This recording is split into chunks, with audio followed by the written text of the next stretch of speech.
ఈరోజు మన సమావేశానికి ఒక నిర్దిష్ట ఎజెండాను మరి మన పెద్దలు ఏర్పాటు చేసుకున్నారు. మరి ఆ ఎజెండాలో భాగంగా ముందుగా మన యొక్క కాల పరిమితి అయిపోయినటువంటి డివిజన్ కానీ సర్కిల్ కార్యవర్గం ఎలక్షన్స్ గురించి ఒక ఎజెండాలో మొదటి అంశంగా చేర్చారు. మరి మా గద్వాల్ సర్కిల్ నుంచి అయితే కాల పరిమితి ఏం కాలేదు, 1 సంవత్సరంన్నరనే అయింది మా రీజనల్ అండ్ డివిజన్. సో మాదైతే పెండింగ్ లేదు సార్. ఈ సందర్భంగా మీకు మేము మా సర్కిల్ నుంచి తెలియజేస్తున్నాం. అదేవిధంగా ఈసీఎస్ పేమెంట్ అని 3వ అంశంగా మనం ఎజెండాలో ఉంది. ఈసీఎస్ పేమెంట్ అనేది చాలా ముఖ్యమైన అంశం. ఎందుకంటే సభ్యత్వం ఒక యూనియన్కి సభ్యత్వం ఎంత ఉందని తెలియాలంటే కూడా చాలా ఈజీగా ఉంటుంది. అదేవిధంగా దాంట్లో పోల్చుకుంటే మా యొక్క సర్కిల్లో 105 మంది మెంబర్స్ ఉన్నారు. దాదాపు 100 మందిని ఈసీఎస్ పేమెంట్ ద్వారా మొన్న లాస్ట్ ఇయర్ ఈ సంవత్సరం నుంచి కూడా మేము చేసుకోవడం జరిగింది. కేవలం ఒక 5-6 మంది ఉన్నారు, వాళ్ళ బ్యాంక్ అకౌంట్స్ చిన్న ప్రాబ్లం ఉండడం కాలేదు. మాది 100% ఈసీఎస్ పేమెంట్ ద్వారానే చేసుకోవడం జరిగింది మా గద్వాల్ సర్కిల్ నుంచి. మా నాగర్కర్నూలు సర్కిల్కి వెళ్ళి సార్ మరి ఈసీఎస్ సిస్టమ్ ద్వారా గత 3 ఇయర్స్కి వెళ్ళి మరి అమౌంట్ అయితే మేము కట్ చేసి పంపడం జరుగుతుంది. మరి మ్యాక్సిమం 250 మంది ఉన్నాం మేము అక్కడ టోటల్ స్టాఫ్. మరి 3 ఇయర్స్కి వెళ్ళి ఎలాంటి లేదు, ఒక డైరీ అమౌంటే కొంత అమౌంట్ డ్యూ ఉన్నది మాది. ఎందుకంటే గత సంవత్సరం మేము బిల్డింగ్ ఇనాగ్రేషన్ చేసుకోవడం జరిగింది కాబట్టి కొంచెం ఆర్థికంగా ఇబ్బంది అయినది. అది కూడా సార్ వాళ్ళ పర్మిషన్ తీసుకొని మేము ఆ అమౌంట్ ఆపడం జరిగింది. అవి కూడా నెక్స్ట్ మంత్ ఇచ్చేస్తాం మేము. ఈరోజు మావునర్ సర్కిల్లో దాదాపు 160 మెంబర్స్ ఉన్నాము. కానీ మా కంపెనీ డ్యూస్లో కానీ డైరీస్ కానీ యూనియన్ ఫీజు కానీ ఎలాంటి డ్యూస్ లేవు. అదేవిధంగా మాకు అన్ని విధాల భూపాల్ రెడ్డి సార్ గారు చాలా విధాల సహకరించు. నిజం చెప్పాలంటే నా ఒక విషయంలో ఒక ఇష్యూ జరిగింది సార్ అంటే మన సురేష్ సార్ గారు, భూపాల్ రెడ్డి సార్ గారు, సురేష్ సార్ గారు 3-4 సార్లు సీఎండి గారిని కలిసి నాకు పని చేయకుండా బాధ లేదు. ఎందుకంటే ఈరోజు యూనియన్ బతికి ఉందంటే నిజాయితీ గల లీడర్స్ మన దగ్గర ఉన్నారు, కంపెనీ లెవెల్లో స్టేట్ లెవెల్లో.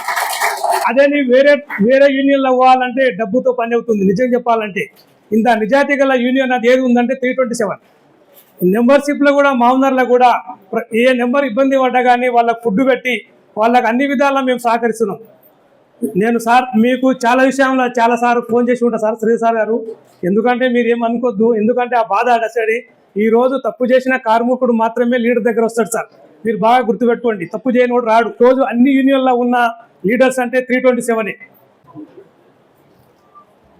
ఇంతకుముందు శ్రీనివాస్ గారు మాట్లాడిన సబ్జెక్టు ఈపీఎఫ్ టు జీపీఎఫ్ అనేది 327 యూనియన్ ప్రధాన ఎజెండాలో ఉన్నది. అది కానీ ఎటువంటి ఏ నాయకుడు కానీ ఎవరు కానీ డబ్బులు తీసుకొని మా ప్రభుత్వం ఉంది అని మాత్రం ఎవరికి చెప్పడం లేదు. అటువంటిది వేరే వాళ్ళు ఎవరన్నా అడుగుతారు, అది మనకు సంబంధించినటువంటి సబ్జెక్ట్ కాదు అది. ఐ రిక్వెస్ట్ యూ టు మన లీడర్లను ఏంటంటే ఈపీఎఫ్ సెక్షన్ కూడా ఒక సెక్షన్ పెట్టాలి. ప్రతి సర్కిల్ నుంచి ఒక ఈపీఎఫ్ సెక్షన్ ఉండాలి. ప్రతి ఈపీఎఫ్ సమస్య కూడా ఆ సెక్షన్ నుంచి through forward circle office corporate ఆఫీస్కి వెళ్ళాలి. అక్కడ నుంచే పెన్షన్ రావాలి. మనకు ఆ సిస్టమ్ లేదు. అది మాత్రం ఒకటి క్రియేట్ చేయాలని మా యూనియన్ తరఫున నేను రిక్వెస్ట్ చేస్తున్నాను సార్.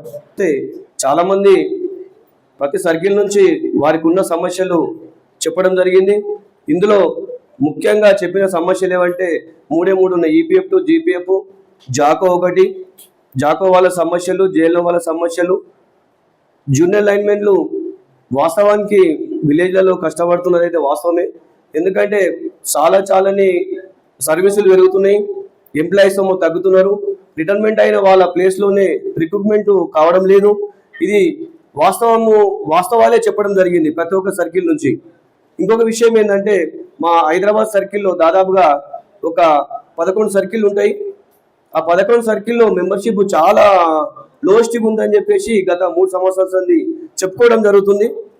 దాంతోపాటు మెంబర్షిప్ పెంచాలనే ప్రయత్నము నాయకులు చేస్తూ ఉన్నప్పటికీ అంటే అక్కడ ఉన్నటువంటి హైదరాబాద్లో ఉన్నటువంటి మెంబర్లు ఎట్టి పరిస్థితుల్లో పెరగడం లేదు, ఎంత ప్రయత్నం చేసినా కానీ. కాకపోతే ఏంటంటే పెంచే ప్రయత్నం చేస్తాం, కంపల్సరీ చేయాలని చెప్పేసి నేను చెప్తున్నాను. మాతో పాటు మేముని ప్రతి సర్కిల్లో అందరినీ కోఆర్డినేట్ చేయడం జరుగుతుంది. వాళ్ళు ఉన్న నాయకులు అక్కడ ఉన్నటువంటి సర్కిల్లో కానీ డివిజన్లో కానీ కొద్దిగా గొప్ప ముందు చూపుతో ఉంటే ఇంకా కొద్దిగా సంఖ్యాబలం పెరిగే అవకాశం ఉందని చెప్పేసి ఈ సభాముఖంగా తెలియజేస్తున్నాను. దాదాపుగా ఇవాళ ఎక్స్పిడిషన్ల మెంబర్షిప్ చూసుకుంటే 3,200 మంది వచ్చారు. 3,200 మంది, అందులో మెజారిటీగా ఉన్నది వచ్చేసి సంగారెడ్డి 718 మంది సంగారెడ్డి మెంబర్షిప్. నెక్స్ట్ స్థానంలో ఉన్నది నల్గొండ 550 మంది. సోదరులారా, చాలా సంతోషం. ఎందుకంటే సంగారెడ్డిలో ఉన్న మీటింగ్ అంటే మేము సంతోషంగా వస్తాం. వాస్తవం ఇది భూపన్న చెప్పినప్పుడు చాలా నచ్చదు. ఎందుకో ఇక్కడ సంగారెడ్డిలో మీటింగ్ అంటే ఒక క్రమశిక్షణ, ఒక సమయ పాలన. వాస్తవానికి భూపన్న నాకు చెప్పినప్పుడు 11:30కు షార్ప్గా స్టార్ట్ అయితే అంటే మా దిక్కు లెక్కేసుకున్నా 11:30 అంటే 1 గంట అవుతుంది అని. 10:25 మేము దిగంగానే మొత్తం హాల్ మొత్తం నిండిపోయినాక చాలా సంతోషం. మీకు మరొకసారి కృతజ్ఞతలు, ధన్యవాదాలు చెప్తున్నారు సోదరుల. పరిమితి ముగిసినందువలన కంపెనీతో పాటు కొన్ని సర్కిళ్ళు, కొన్ని డివిజన్లు కూడా ఎలక్షన్స్ నిర్వహించాలని. ఈ ఎలక్షన్ల విషయానికి వద్దాం సోదరులారా. మనం వాస్తవానికి ఒకసారి గతానికి పోదాం.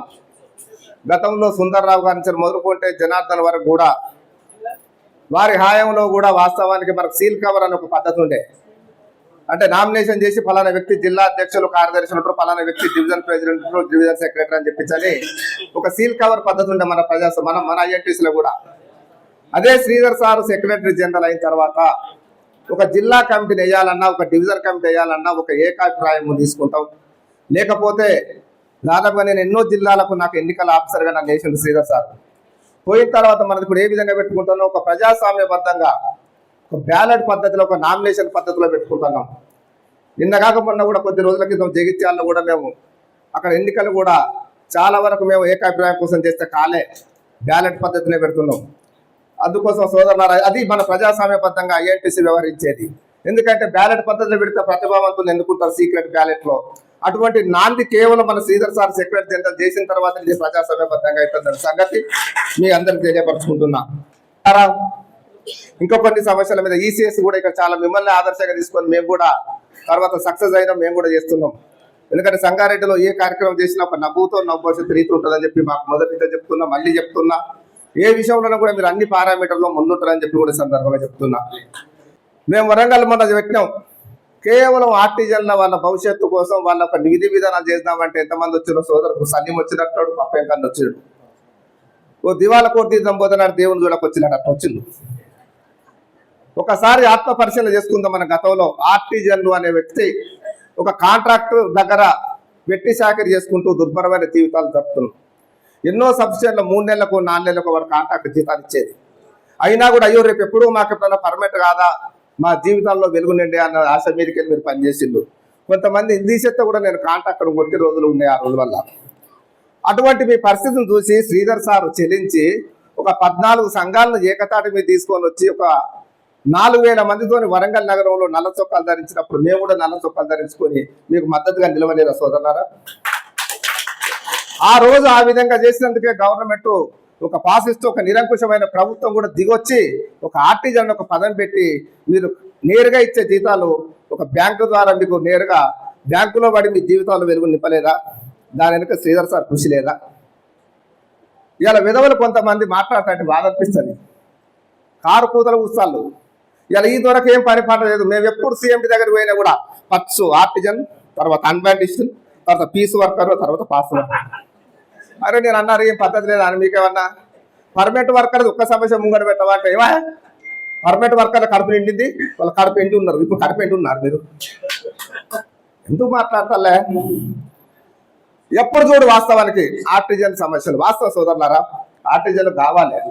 కానీ ఇలా ఆర్టిజన్లు ఇలా ఏ లెవెల్ కంటే కూడా ఆర్టిజన్లకు జీతాలు కొంచెం ఎక్కువ ఉంది. ఇలా వాళ్ళు ఏ విధంగా కష్టపడతారు? మీకు సమస్యలు లేవంటలేము, కానీ మీరు మాట్లాడే విధానం మార్చుకోవాలి.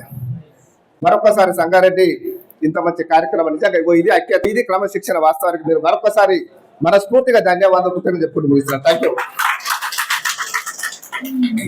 సమావేశంలో పాల్గొనడం, మధ్యాహ్నం సెషన్ నడిపినా కానీ ఇంతకుముందు నేను చెప్పాను 218 కుర్చీలు వేయబడింది. ఇప్పుడు 218 మంది కనిపిస్తూ ఉన్నారు. ఎక్కడ కుర్చీలు ఇంత ఖాళీ కనపడతాయి.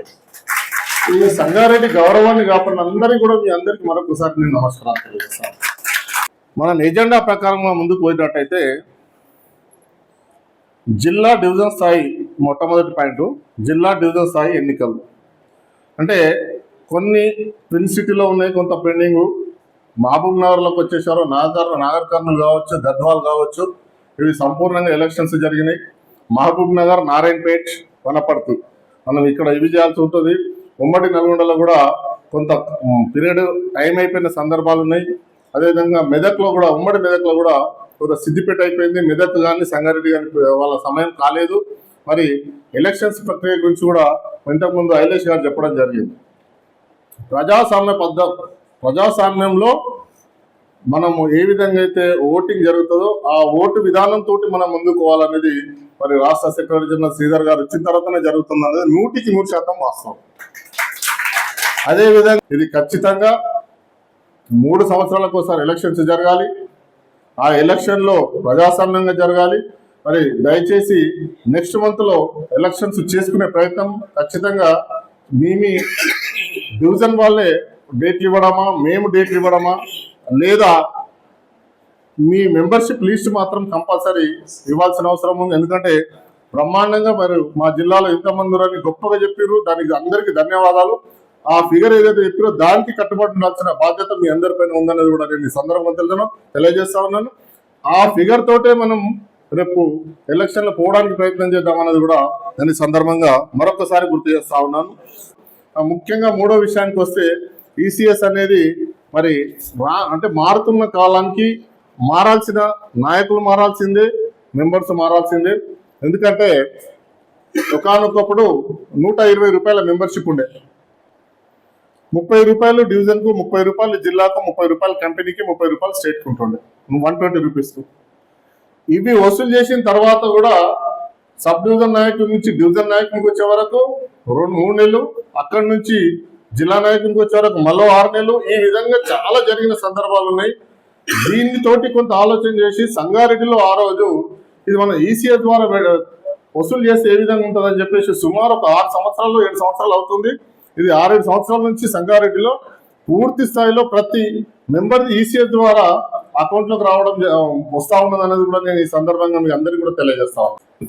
సారు నేను డైరెక్టర్ దగ్గర కమర్షియల్ దగ్గర కూర్చుంటే మన స్మార్ట్ సిటీ అని ఇప్పుడు కొత్తగా వస్తుంది రేవంత్ రెడ్డి గారు శంషాబాద్ దగ్గర, దానికి పవర్ సప్లై తెలంగాణకు 16,000 మెగావాట్ల పవర్ సప్లై యూజ్ అయితే 12,000 మెగావాట్ల సప్లై అవసరం అవుతుంది. అక్కడ 12,000 మెగావాట్లు ఆ స్మార్ట్ సిటీకి అవసరం ఉంటే ఆదాని వాడు వచ్చి అప్లికేషన్ పెట్టినట్ట, మొత్తం నేను సపరేట్గా నేనే సప్లై ఇచ్చేస్తాను దీనికి అని చెప్పేసి. అప్పుడు ప్రభుత్వం పరిస్థితి, మన పరిస్థితి ఏమవుతుందని ఒకసారి ఆలోచించాలి. ఇవన్నీ ఆయనతో డిస్కషన్ చేస్తూ ఉంటాయి. రేపు అక్కడ అంటే మన లైన్ల పైన ఆదాని వాడు వచ్చి ఆ సిటీకి మొత్తం సప్లై ఇస్తే మన పరిస్థితి ఏమైతే, రేపు అది ఇచ్చిన తర్వాత రేపు హైదరాబాద్ అడుగుతాడు, రేపు ఇంకోటి అడిగే అవకాశం ఉంది. ఈ విధంగా పోతా ఉంటే మేజర్గా జరుగుతున్న పరిణామాలు. కానీ ఇవన్నీ కొంత అడ్డుకుందాము అని అంటే సపోర్ట్ ఎవరిది కావాలి? కిందన్న ఉద్యోగస్తులది కావాలి, కిందన్న కార్మికులది కావాలి. ఆ పరిస్థితుల్లో ఎవరు లేరు. నేను దయచేసి మనం ఖచ్చితంగా మన మనసు మీద చేసుకొని ఆలోచన చేయండి. ఒక కార్యక్రమాన్ని పిలిపిస్తే నేను అందులో భాగస్వామ్యం కావాలి అనే ఆలోచనకు ఎప్పుడైతే వస్తామో దాంట్లో ఫలితాలు ఉంటాయి. నాకెందుకులే అనే ఆలోచనకు వచ్చినప్పుడు ఇంకెన్ని రోజులైనా ఫలితాలు సాధించే అవకాశాలు లేవు. ఎందుకంటే ఇప్పుడు మరి దయచేసి నేను ఎందుకు పదే చెప్తా ఉన్నానంటే, రేపు భవిష్యత్తులో జేఏసీలు ఏ కార్యాచరణ ఇచ్చినా ఆ కార్యాచరణలో ఖచ్చితంగా మీరు అందరూ కూడా అటెండ్ కావాల్సిన సమస్య ఆ పరిస్థితి ఉంటుంది అనేది కూడా నేను ఈ సందర్భంగా తెలియజేస్తా ఉన్నాను. మరి ముఖ్యంగా ఆర్టిజన్ విషయానికి వస్తే కూడా నేను కొంత పాల్గొన్న సందర్భాల్లో కూడా నాకు జరిగిన అనుభవాలను కూడా నేను మీ ముందుకు తీసుకొస్తామనేది కూడా తెలియజేస్తా ఉన్నాను. సరే, ఇంతకుముందు చెప్పినట్టు వరంగల్లో జరిగిన పరిస్థితి, దానికంటే మొదలు ఐలేష్ అన్న గారు చెప్పినట్టు కాంట్రాక్ట్ వ్యవస్థలోకి వెళ్ళి డైరెక్ట్ శాలరీ కావాలని అడిగిన కాడికెళ్ళి ఈరోజు హెచ్ఆర్ఏ డిఏ కొన్ని ఫెసిలిటీ తీసుకునే స్థాయికి రాగలిగినామంటే అదొక 327తో పాటు అన్ని సంఘాల ప్రోత్సాహం ఉంది తప్ప ఇది టీటఫ్గా పోరాటంతో ఇది మనం సాధించడం అనేది కూడా బ్రహ్మాండంగా చెప్పుకోక తప్పదు. మరి నవంబర్ అంటే 1.5 year బ్యాక్ మన దగ్గర ఆర్టిజన్ల మీటింగ్ పెట్టినప్పుడు కూడా సార్ ఒక పదం చెప్పిండు, నవంబర్ 30 తారీఖు వరకు గ్రేడ్ చేంజ్ అవుతుంది అని చెప్పిన సందర్భం ఉంది.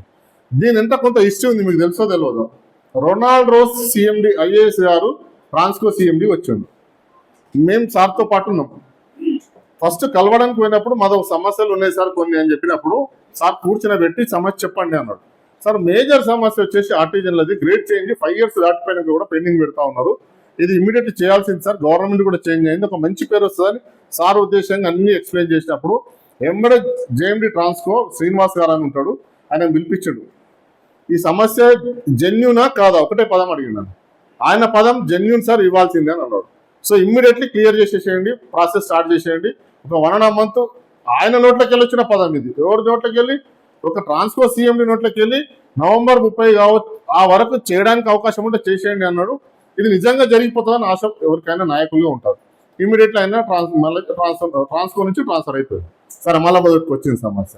సరే మొత్తం మీద బిల్డింగ్కు సంబంధించిన విషయం చెప్పినట్టుగా ఆర్థికంగా మనం బలంగా స్టేట్లో లేకపోతే కొంత ఇబ్బందికరంగానే ఉంటుంది. ఇప్పుడు లాలన్న గారు చెప్పారు 3 డబ్బాలు ఇచ్చిండ్రు అని చెప్పేసి ఆఫీస్, యూనియన్ ఆఫీసు. సరే ఉన్న దాంట్లో మొత్తం ఒక 1000 SFT తోటి 3 floors ఇవ్వడం జరిగింది. అంతేకాకుండా మొన్న సారు మేము కూడా మాట్లాడినప్పుడు, CMD గారితో మాట్లాడినప్పుడు కూడా మాకు పోయింది 650 గజాల ప్లేసు, 10,000 SFT ఇవ్వాలి అనేది కూడా మనం డిమాండ్ చేసిన దాంట్లో భాగంగా అక్కడ ప్రైమ్ లొకేషన్లో అక్కడ లేదు, ఉన్న దాంట్లో 3 floors తీసుకోండి అని చెప్తే దాన్ని కూడా మనం అక్కడ రెనోవేషన్ కూడా చేస్తూ ఉన్నాం. ఒక మంచి కార్పొరేట్ స్టైల్లో అక్కడ ఆఫీస్ మెయింటైన్ చేయాలనే ఒక ఆలోచనతోటే మనము అక్కడ వర్క్ చేస్తూ ఉన్నాం. ఎందుకంటే ఏదైనా సమాజానికి కూడా కొంత కనపడాలి. మనం చేసే కార్యక్రమాలు ఏంది, అవతల యూనియన్స్ కావచ్చు, అవతల మేనేజ్మెంట్ కావచ్చు, మనం చేసే కార్యక్రమాలు వాళ్ళు కనపడ్డప్పుడే మనకు కొంత గౌరవించే అవకాశం ఉంటుంది. దాంతోపాటు సంఘంలో మెంబర్షిప్ బలంతో ఉంటే కూడా మనకంటూ ఒక గుర్తింపు ఉండే అవకాశం ఉంది. సో అదేవిధంగా మరి మనం కూడా ఒక లెటర్ రాయడం జరిగింది. మాకు అక్కడ హైదరాబాద్లో CPTI ట్రైనింగ్ సెంటర్ అందరికి తెలిసిన విషయమే. CPTI ట్రైనింగ్లో అక్కడ పక్కనే కూడా మనకు కొత్త ప్లేస్ ఉంది. సుమారు 800 గజాలకు తగ్గకుండా మాకు 1500 గజాలు కావాలని చెప్పేసి మనం లెటర్ ఇవ్వడం జరిగింది. CMD గారు చాలా సానుకూలంగా మాట్లాడారు. అది కూడా తొందరలోనే ఒక 800కు తగ్గకుండా మనకు 800 గజాల ప్లేస్ వచ్చే అవకాశం ఉందన్నది కూడా నేను ఈ సందర్భంగా తెలియజేస్తాను. మరి మరొకసారి కూడా ఇంతమంది ఈ సమయం దాకా ఉన్నందుకు కూడా మీరందరూ ఓపికతో చూస్తున్నందుకు మరొకసారి ధన్యవాదాలు తెలియజేస్తూ ధన్యవాదాలు. Thank you. నాయకత్వం అనేది ఎస్పెషల్లీ రూట్ లెవెల్, అంటే ఎక్కడ మెంబర్ ఉండేది డివిజన్ లెవెల్లో, అంటే డివిజన్ నాయకుడు మెయిన్గా వర్క్ చేయాల్సినటువంటి అవసరం ఉంటుంది. అక్కడి నుంచే స్టార్ట్ అవుతుంది. కాబట్టి ఆ డివిజన్ నాయకులు కనుక మెంబర్షిప్ స్టార్ట్ చేస్తే జిల్లా లెవెల్లో పెరుగుతుంది. జిల్లా లెవెల్లో పెరిగినట్టే ఆటోమేటిక్గా కంపెనీ లెవెల్లో పెరిగినట్టు. మరి దానికి కమిట్మెంట్ తోటి మరి ఈరోజు చూస్తున్నాం 718 మెంబర్లు అంటే సంగారెడ్డిలో మరి ఎంత కమిట్మెంట్, ఇప్పుడే అన్న చెప్పిండు, ఎంత కమిట్మెంట్ తోటి వర్క్ చేస్తే మరి అంత మెంబర్షిప్ రావడం జరిగింది. అదేవిధంగా అన్ని సర్కిళ్ళు కూడా ఆ తీరుగా వర్క్ చేయడం, సమయం కేటాయించాలి. నాయకత్వం అనగానే తీసుకొని ఒకటిగానే ఇక పదవి తీసుకొని పోయి నాది అయిపోయింది ఇక నేను ప్రెసిడెంట్ సెక్రటరీ అని చెప్పుకుంటా పోతే కింద వర్కర్ ఎవరు కూడా మన దగ్గర రారు. సమస్య ఉన్నా రాడు, సమస్య లేకున్నా రాడు. గారి నాయకత్వంలో ముందుకెళ్తున్నాం. ఇంకా చాలా సమస్యలు ఉన్నాయి. వాటన్నిటినీ రేపు మనం PRC ఇవన్నీ సాధించుకునేందుకు ముందుంటాం. మరి భూపాలన్న చెప్పినట్టు ఏదేమైనప్పటికీ రాష్ట్ర నాయకత్వం, కంపెనీ నాయకత్వం ఇచ్చిన పిలుపు మేరకు ప్రతి ఒక్కరూ ఆ జిల్లా లెవెల్లో, డివిజన్ లెవెల్లో చైతన్యపరిచి తీసుకురావాల్సినటువంటి బాధ్యత మనందరిపై ఉన్నదని ఈ సందర్భంగా తెలియజేస్తూ, మరి ఇక చాలా విషయాలు శ్రీధరన్న మాట్లాడాల్సింది. ఆర్టిజన్ సమస్య కూడా వారు చెప్తారు అని సందర్భంగా తెలియజేస్తూ, మంచి కార్యక్రమం ఏర్పాటు చేసినటువంటి సంగారెడ్డి సర్కిల్ సోదరులందరికీ నా హృదయపూర్వక నమస్కారాలు. మరి సాయంకాల సమయం వేళ ఇంత మంచి కార్యక్రమం ఏర్పాటు చేసి మరోసారి ధన్యవాదాలు తెలియజేస్తూ అవకాశం ఇచ్చినందుకు కృతజ్ఞతలు తెలియజేస్తూ ముగిస్తున్నాం. జై హింద్, జై 327. విద్యుత్ సంస్థలో ఉన్న కార్మికుల సమస్యలు అన్నింటినీ ఒక తాటి మీద తీసుకుపోయి అందరం కలిసి కొట్లాడితేనే సమస్య పరిష్కారం అయింది. ఇప్పుడున్న పరిస్థితుల్లో ఆ విధమైనటువంటి ప్రభుత్వాలు, ఆ విధమైనటువంటి యాజమాన్యాలు ఉన్నప్పుడు తప్పదు. ఇలా మన అదృష్టం ఏంటంటే ఆల్ CMDs బెటర్ CMDs. ఇప్పుడున్న ప్రతి CMDతో మేము మాట్లాడతాం, మీరు మాట్లాడకపోవచ్చు, కానీ ప్రతి CMD మీరు చెప్పిన ప్రతి అంశం మీద పాజిటివ్ ఉన్నారు. బట్ వాళ్ళ చేతులు ఫ్రీగా లేవు. అంటే కేవలం వాళ్ళు నామమాత్రం సీఎండీలే తప్ప వాళ్ళ అధికారాలను వాళ్ళు ఉపయోగించుకునేటువంటి పరిస్థితి ఇప్పుడు ఉన్నటువంటి ప్రభుత్వంలో లేదు. మరి ఇలాంటప్పుడు మనం ఏం చేయాలనేది మనం అందరం కూడా చర్చించుకోవాలి. ఇది ఒక శ్రీధర్ సారో, ఒక సంజయ్ రెడ్డి సారో, ఒక జేఏసీ కాదు. దీనికి ఒక సుదీర్ఘమైనటువంటి ఆలోచన చేసి ఒక సుదీర్ఘమైనటువంటి పోరాటాన్ని నిర్మిస్తే తప్ప ఇప్పుడున్న ఈ సమస్యలు మీరు ఏమైతే చెప్పిన పనులతో మొదలుకుంటే మన రెగ్యులర్ కార్మికుల సమస్యలన్నీ పరిష్కారం కావాలంటే ఒక మహా ఉద్యమానికి మనం శ్రీకారానికి సమాయత్తం కావాల్సిన అవసరం ఉంది.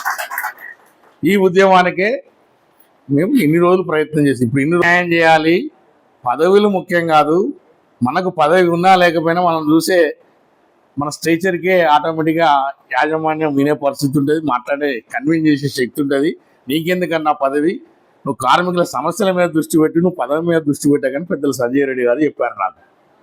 సో నాకు బాస్ ఆయనే కాబట్టి పదవితో సంబంధం అయినా పదవి గౌరవమైనటువంటి పదవి సెక్రటరీ జనరల్ ఇక్కడెక్కడైతే ఏ విధంగా అయితే ఉన్నానో అందులో కూడా సెక్రటరీ జనరల్ పదవి ఇచ్చాయి. ఇలా 327 లేకుండా ఏ సమస్య కూడా డిస్కస్ అయ్యే అవకాశం లేదు. నేను లేకపోతే మీటింగే క్యాన్సిల్ చేసే పరిస్థితి ఉంది.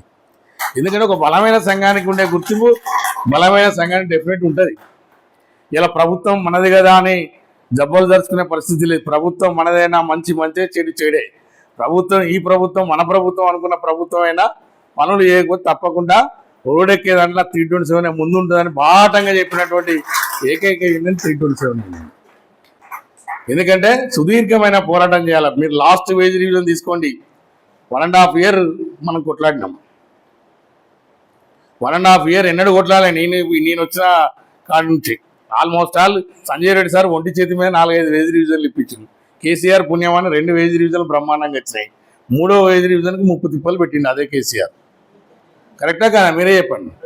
అయినా చాకచక్యంగా పోతాయి అనుకున్న వెయిటేజీలను కాపాడుకొని రానటువంటి ఆర్టిజన్లకు పర్సనల్ పైన బేసిక్ పేలు కల్పించి వాళ్ళకు కూడా సర్వీస్తో సంబంధం లేకుండా 2 వెయిటేజీలు ఇప్పించి లేనటువంటి మెడికల్ ఫెసిలిటీని కల్పించి సమాజంలో గౌరవమైన అంటే పూర్తి స్థాయిలో మనతోనే సాధ్యపడే గౌరవం కాకపోయినా అంతకు ముందు కంటే గౌరవంగా బతికే విధంగా తప్పకుండా సంఘాలు చేసినాయి. ఇలా సంఘాలు ఏం చేయలేదు. పర్మనెంట్ శత్రువులు అనేటువంటి థింకింగ్ ఫస్ట్ ఆర్టిజన్లు తీసేసుకుంటే వాళ్ళు బాగుపడతారు. నేను చెప్పేది ఆర్టిజన్ మిత్రులకు ఒకటే, మన సహకారం లేకుండా వాళ్ళ సమస్యలు పూర్తి స్థాయిలో పరిష్కారం కావు. ఇది జ్ఞానం ఉన్న వ్యక్తులు ఎవరైనా ఆలోచించాల్సినటువంటి అవసరం ఉంది. మీ అందరికి తెలుసో తెలియదో ముఖ్యమంత్రి గారిని కూడా కలిసి వచ్చినాం. ఆయన కూడా ఏం చెప్పిండు, ఫస్ట్ సమయం విత్డ్రా చేయమనండి, తర్వాత సమస్యలు పరిష్కరించే బాధ్యత నాదన్నాం. సరే కారణాలు ఏమైనా 10 మంది కలిసినప్పుడు 10 రకాల అభిప్రాయాలు ఉంటాయి. మన యూనియన్ చెప్పినట్టే మిగతా సంఘాలు వినాలనే అవసరం ఉండకపోవచ్చు. తద్వారా ఇటు జేఏసీగా చెప్పాం, ఇండివిజువల్ యూనియన్గా చెప్పాం, అదేవిధంగా సీఎండీలు కూడా చెప్పింది పర్సనల్గా జేఏసీకి. అయినా ఎవ్వరి మాట వినకుండా లాస్ట్కు 10 రోజుల దాకా తీసుకెళ్ళి లాస్ట్కు ఏదైతే గౌరవ తెలంగాణ ఉద్యమకర్త కోదండరామ్ గారు మరి అద్దంతి దయాకర్ వాళ్ళ సమక్షంలో గౌరవంగానే విత్డ్రా అయ్యాడు. అయినా తర్వాత ఏం జరిగిందో మీ అందరికీ తెలుసు. కాబట్టి దయచేసి సిల్లీగా తీసుకోకండి, ప్రతి ఇష్యూ కూడా సీరియస్గా తీసుకోండి. ఏ పిలిపించినా మీరందరూ కూడా భాగస్వామ్యం కాండి. సమస్యలు మాకు వదిలిపెట్టండి, మేము చూసుకుంటాం వాటి సంగతి. ప్రభుత్వం ఎంత మందిదైనా, యాజమాన్యం ఎంత మందిదైనా సమస్యలు మాకు వదిలిపెట్టండి. మేము ఎట్లా పరిష్కరించాలో, ఎట్లా వాదించాలో, ఎట్లా చర్చించాలో మాకు అంతా తెలుసు. ఎందుకంటే ఇప్పుడు సంఘ అభివృద్ధి అంటే సంఘం ఎట్లా అభివృద్ధి చెందుతుంది? వాడు ఆలోచించినట్టు నువ్వు ఆలోచిస్తే సంఘం అభివృద్ధి చెందదు. వాడికంటే 100 రెట్లు నువ్వు ఆలోచిస్తే సంఘం అభివృద్ధి చెందుతుంది. డిఫరెంట్ వినూత్నమైనటువంటి కార్యక్రమాలు ఉండాలి, వినూత్నమైనటువంటి సమస్యలను లేవనెత్తాలి. ఇప్పుడు అన్నారు ఫీల్డ్ వాళ్లకు రిస్క్ అలవెన్స్ అంటారు. మీరు మొత్తం ప్రపంచంలో ఏమేమి రిస్క్ అలవెన్స్ ఉన్నాయి ఎలక్ట్రిసిటీ సెక్టర్లో పనిచేసే వాళ్ళకి అన్ని తీయండి. ఏది బెటర్ ఉంటే దానికంటే ఇంకా 100 రెట్లు బెటర్ అడుగుదాం. ఇలా మీకు ఫస్ట్ సైకిల్ అలవెన్స్ ఉండే తెలుసా? సైకిల్ ఎవడు దొక్కుతాడండి? సైకిల్ అలవెన్స్ ఏంది దరిద్రం. వాళ్ళు ఒకడు అడుగుతాడు, ఆఫీసర్ సైకిలే లేదు నేను అలవెన్స్ చేయను అంటాడు. చాలా ఈ అలవెన్స్ తీసేసి కన్వీనియన్స్ అలవెన్స్ పెట్టమని టోటల్ ఎంప్లాయీస్కి ఇప్పించిన ఘనత యూనియన్లదే. అట్లా మీరు థింకింగ్ చేయండి. ఇప్పుడు ప్రతి బీదవాడికి 200 యూనిట్లు ఇస్తున్నాం. మరి ఎలక్ట్రిసిటీలో పనిచేసే కార్మికుడు ఏం పాపం చేసిన వాడికి కూడా కొంత అలవెన్స్ అడగండి. మేము డెఫినెట్ పెడతాం. ఇప్పుడు మంచి ఔత్సాహికమైనటువంటి కార్మికులు ఎవరైతే ఉన్నారో బాగా ముందు చూపుతో ఆలోచించడం రేపు వేజ్ కమిటీలో మేము మెంబర్లకు ఇస్తాం. ఏమేమి సమస్యలు పెట్టాలనేది మీరు మొత్తం సెర్చ్ చేసినా అండి. ఇక జీతాలకు ఒక సీనియర్లకు ఒక స్టేజ్ వరకు జీతాలు పెరిగినాయి. ఇక పెరగాల్సినవి ఏంటంటే మెడికల్ ఫెసిలిటీ. ఈపీఎఫ్లో ఉన్నోనికి రిటైర్డ్ అయినాక మెడికల్ ఫెసిలిటీ రావాలా. వాడు దౌర్భాగ్యమైన జీవితాన్ని గడపవద్దు. కనీసం పెన్షన్ చక్కగా లేకపోయినా ఆరోగ్యమైన చక్కగా చూసుకునే పరిస్థితి. ఈ సంస్థ కోసం యావత్ వయసునంతా దారపోసినందుకు వాడు రిటైర్డ్ అయినాక కనీసం మెడికల్ ఫెసిలిటీ అయినా ఫ్రీగా సంస్థ ఇవ్వాల్సినటువంటి పరిస్థితి ఉంది. అలాంటి విషయాల మీద ఆలోచించండి. అదేవిధంగా ఇలా జాకోలేదు కాదు, అసలు ఈ స్కేల్స్ ఇట్లా రావడానికి కారణం ఏంటంటే మిగతా యూనియన్లు సహకరించకపోవడం. మీకు తెలుసో తెలియదో ఆ రోజు వేజ్ రివిజన్లో నేను దాన్ని అబ్జర్వ్ చేసిన. ఆ రోజు యాక్షణం నేను అప్పుడే నా వాయిస్ పెంచిన. అందరు నాతో సహకరిస్తే బాగుండు. ఎవరికి వాడి జీతం వాడు పెరిగిందని చూసిందే తప్ప వ్యవస్థకు నష్టం జరుగుతుందని ఎవడు ఆలోచించలేదు. ఇప్పుడు ఏమైంది? అది పెద్ద భూతంలాగా మారింది. నీ ఒక్కరి కోసమే కాదు, రేపు ఫ్యూచర్ జనరేషన్ అంతా నష్టపోయే అవకాశం ఉంది. ఇలా మీకోసం కాదు, ఫ్యూచర్ జనరేషన్ కోసమైనా దాన్ని రెక్టిఫై చేయాలా. రెక్టిఫై చేయకపోతే వచ్చే జనరేషన్ మొత్తం కూడా నష్టపోయే అవకాశం ఉంది. అదేవిధంగా పాతోడు కూడా ఆలోచిస్తే ఇలా మన జీతాలు ఆ విధంగా ఉండకపోవు. ఒక దుర్మార్గమైనటువంటి ఆలోచన చేసి ఇలా మనం ఊహించని విధంగా ఆర్థికంగా నష్టం చేసింది గత యాజమాన్యం. మరి దాన్ని రెక్టిఫై చేయాలంటే ఫైనాన్షియల్ కమిట్మెంట్ అది ఈ వేజ్ రివిజన్లో అది రెక్టిఫై అయితేనే మాకు వేజ్ రివిజన్ ఇవ్వాలని అడగాల గట్టిగా. దానికి నేను ఒక్కనే కాదు, అన్ని యూనియన్లు సహకరించాలా. అదేవిధంగా అన్ని యూనియన్ల మెంబర్లు అన్ని యూనియన్ల మీద ఫోర్స్ చేయాలా. ప్రభుత్వం మనదే కావచ్చు, కానీ ప్రభుత్వం మనదైతే మన జేబులో ఏం చెప్తే అది ఇంటదా? ప్రభుత్వానికి కూడా రకరకాల పారామీటర్స్ ఉంటాయి. కాబట్టి ప్రభుత్వం మీద ఒత్తిడి తేవాలంటే అన్ని కార్మిక సంఘాలు ఉన్నటువంటి విద్యుత్ సంస్థలు ఉన్నటువంటి అన్ని సంఘాలు ఏకమై ప్రెషర్ చేస్తే తప్ప సమస్యలు పరిష్కారమయ్యే అవకాశం లేదు. కాబట్టి ఇప్పుడు ప్రభుత్వం ఎక్స్పెక్టేషన్స్ వేరు. ఇప్పుడు మీరు యూనియన్ నుంచి ఎట్లా ఎక్స్పెక్ట్ చేస్తున్నారో నేను కూడా ప్రభుత్వంకి వెళ్ళి అంత ఎక్స్పెక్ట్ చేసిన. మన ప్రభుత్వం మనల్ని ఆదరిస్తుంది, మనం గౌరవిస్తుంది అనుకుంటే మనం అనుకున్న దాంట్లో కనీసం పైసా వంతు కూడా ఆదరిస్తలేదు. మరి అన్నప్పుడు మన ప్రభుత్వం అనాల్సిన అవసరం కూడా ఇక లేదు. అంతేనా? మనది మంచి అనేది చూడదు, మన సమస్య మీదనే మనం పోరాటం చేయాలి. ఆయన అన్నాడు, బయటి యూనియన్ల కంటే నువ్వు నన్ను ఎక్కువ విమర్శిస్తాను ప్రభుత్వాన్ని అంటే తప్పదు. మరి సమస్యల మీద బయట గీట అనేది మన తత్వమే అట్లాంటిది. అంతేనా కదా? అంటే ఇన్నిసార్లు వస్తే కూడా సమస్య పరిష్కారం కాకపోతే ఎవరికైనా కోపం వస్తుందా రాదా? దాదాపు నేను ఏ మంత్రి దగ్గరికి ఇన్నిసార్లు పోలే, కానీ ఈ మంత్రి దగ్గర పోయినన్ని సార్లు అయితే నేను ఏ మంత్రి దగ్గర పోలే, ఒక 50-60 సార్లు పోవచ్చు. మరి ఎందుకు ఇంత విసుగు వచ్చిందంటే డిసిషన్స్ తీసుకోలేక, సమస్య పట్ల స్పందన లేక. ఒక సమస్య తీరిస్తే మనం ఊకే పోతామా? మేనేజ్మెంట్లు బాగున్నాయి, మన అదృష్టం ఏందో కానీ ఇప్పుడు ఉన్న మేనేజ్మెంట్ అన్నీ బాగున్నాయి. ఇప్పుడు మీకు వచ్చిన సీఎండే కానీ, ట్రాన్స్కో సీఎండే కానీ, తర్వాత ఎన్పిడిసిఎల్ సీఎండే కానీ, వీళ్ళంతా ఫేవర్ ఫర్ వర్కర్స్. ఇలా జీతాలు మనకు ఎక్కువ కాదు, ఇంక ఇవ్వాల్సిన అవసరం ఉన్నదని చెప్తున్నారు వాళ్ళు. ఎందుకంటే మన కష్టాన్ని కళ్ళారా చూస్తున్నారు. కళ్ళతో చూసినోడికి కష్టం తెలుస్తుంది, కళ్ళతో చూడడానికి కష్టం ఏం తెలుస్తుంది? కోమటిరెడ్డి లాగానే మాట్లాడతారు. అంతేనా కదా? మరి అదే కోమటిరెడ్డి గారు మన ఈ మీటింగ్లోకి వచ్చి ఓ ఆహా అని మాట్లాడిన సందర్భాలు ఉన్నాయి. మరి అడుగుతాం డెఫినెట్, ఏదో ఒక రోజు సమయం మనకు కూడా వస్తుంది. అంతేనా కదా? వాస్తవం ఆర్గనైజేషన్ కూడా ఫండమెంటల్స్తో నడుపుదాం. ఒక పద్ధతిగా ఇప్పుడు ఇక్కడ సంగారెడ్డిని చూసి మనం అందరం నేర్చుకోవాలి. 718 మంది ఇలా సంఖ్య ఉన్నాయంటే రాష్ట్రంలోనే అత్యధిక సంఖ్యలో ఇక్కడ ఉన్నారు. దానికి కారణం ఏంటంటే అన్ని చిన్న జిల్లా, ఇప్పుడు మా లాంటి జిల్లాలు 1000 మంది మెంబర్షిప్ ఉంటే ఉమ్మడి వరంగల్ జిల్లా ఉన్నప్పుడు అన్ని చిన్న జిల్లాలు చేసి మేము ఇక మిమ్మల్ని రీచ్ అయ్యే సర్కిల్ ఎక్కడ లేదు. మొత్తం అన్ని యూనియన్లో ఏకమైతే తప్ప మిమ్మల్ని బీట్ చేసే సర్కిల్ ఏది కూడా కనపడతలేదు నాకు తెలిసి. మరి ముఖ్యంగా కాల పరిమితి అయినటువంటిది అన్నీ కూడా నేను ఒకటే స్ట్రిక్ట్గా చెప్తున్నా. చాలా వరకు 70% మనం ఈసీఎస్ మీద ఒక 5-6 సంవత్సరాల నుంచి మనం చెప్తున్నాం, ప్రతి మీటింగ్లో చెప్తున్నాం. కానీ ఎవ్వరికి కూడా కాన్సన్ట్రేషన్ లేదు. అంటే మీరు చెప్పే సమస్యలో మేము ఫాలో కావాలి, నాయకుడు చెప్పే సమస్య మాత్రం ఎవడొక్కడు ఫాలో కావాలి. ఏంటి మీకు అంత పథకం ఏంది? 5 సంవత్సరాలు సమయం ఇచ్చినాం, 5 సంవత్సరాల్లో ఈసీఎస్ చేయలేనటువంటి దౌర్భాగ్యమైనటువంటి పరిస్థితుల్లో మీరున్నారా? ఇలా సంఘం అడకొద్దుపోయే పరిస్థితి తీసుకురాకండి, సంఘం గౌరవంగా బతికే పరిస్థితి తీసుకురండి. ఇలా సంఘంలో డబ్బులు లేకుండా సంఘ నాయకుడు కూడా ఎక్కడ తిరగలేడు, ఏ కార్యక్రమం నిర్వహించలేడు. కాబట్టి ప్రతిదీ కూడా ఎకనామికల్గా మీరు బాగుండాలి, మేము బాగుండాలి. కేవలం సంఘం ఒక సంఘ సభ్యత్వంతో నడచలేదు, డైరీ పుణ్యమాని. ఆ డైరీ లేకపోతే మన సంఘాలను నడిపే పరిస్థితి కూడా లేదు. ఒక సంఘం నడపడం అంటే సంసారానికంటే ఎక్కువ. సంసారంలో ఎన్ని ఇబ్బందులు ఉంటాయో సంఘంలో కూడా అన్ని ఇబ్బందులు ఉంటాయి. సంఘం ఖర్చు, సంఘం తిరిగేటువంటి కార్యక్రమాలు ప్రతి మంచి కార్యక్రమాన్ని పోవాలి, చెడు కార్యక్రమాన్ని పోవాలి, అన్నింటిలో పార్టిసిపేట్ కావాలి. మరి ఇవన్నీ చేయాలంటే సంఘం ఆర్థికంగా నిలదొక్కుకోవాలి. మరి తప్పకుండా సంఘ ఆర్థిక పరిస్థితి మీద కూడా మీరు అందరూ కూడా దృష్టి పెట్టాలి. మరి ఇప్పుడు మీ కంపెనీ యొక్క ఎలక్షన్స్ లేట్ చేయకుండా, ఎందుకంటే కంపెనీ కార్యవర్గం రీఎలక్షన్ అయితేనే జిల్లాలు కానీ డివిజన్లు కానీ అడగడానికి అవకాశం. ఎందుకంటే మీరే 4 ఏళ్ల నుంచి ఎలక్షన్ పెట్టలే, మమ్మల్ని ఎట్లా అడుగుతారని క్వశ్చన్ చేసే పరిస్థితి రావద్దని మరి ఇమ్మీడియట్ కంపెనీ ఎలక్షన్ నోటిఫికేషన్ కూడా డిక్లేర్ చేయడం జరుగుతుంది. 25వ తారీఖు నాడే కంపెనీ ఎలక్షన్స్ ఉంటే మళ్ళీ ఒకసారి మీ సంగారెడ్డికి వచ్చి ఆతిథ్యం తీసుకునే పరిస్థితి ఉంది. మొత్తం రాష్ట్రం మొత్తం వస్తుంది, అంటే ఎస్పీడీసీఎల్ మొత్తం వస్తుంది. మరి ఎస్పీడీసీఎల్ ఎలక్షన్స్ అనేది 25వ తారీఖు నాడు మీ మన ఎస్ఎస్ గార్డెన్లో మరి 11:30 గంటలకు స్టార్ట్ అవుతుంది.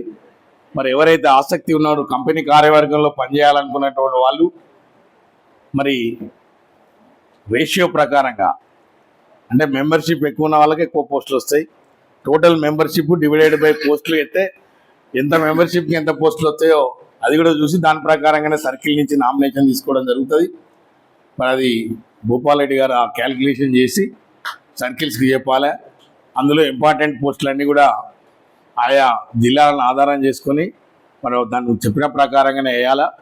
మరి తప్పకుండా కంపెనీ ఎలక్షన్స్ అయిపోయిన తర్వాత మరి డివిజన్ ఎలక్షన్స్, సర్కిల్ ఎలక్షన్స్ పెట్టుకోవాలి. ఎందుకంటే మనం లేట్ అయిన కొద్దీ పిఆర్సీ మీద కాన్సన్ట్రేషన్, పిఆర్సీ ప్రోగ్రామ్స్ ఉంటాయి కాబట్టి 25వ తారీఖు నాడు మాత్రం కంపెనీ ఎలక్షన్స్ ఉంటాయి. మీరందరూ కూడా ఎవరైతే కంపెనీలో పనిచేయాలనుకున్న వాళ్ళు ఉన్నారో వాళ్ళందరూ కూడా, అదేవిధంగా జిల్లా అధ్యక్ష కార్యదర్శులు, మరి ఎగ్జిస్టింగ్ కంపెనీ ఆఫీస్ బేరర్స్ ఉన్న వాళ్ళందరూ కూడా, మరి డిపిడిఎస్లు కూడా రాండి తప్పకుండా.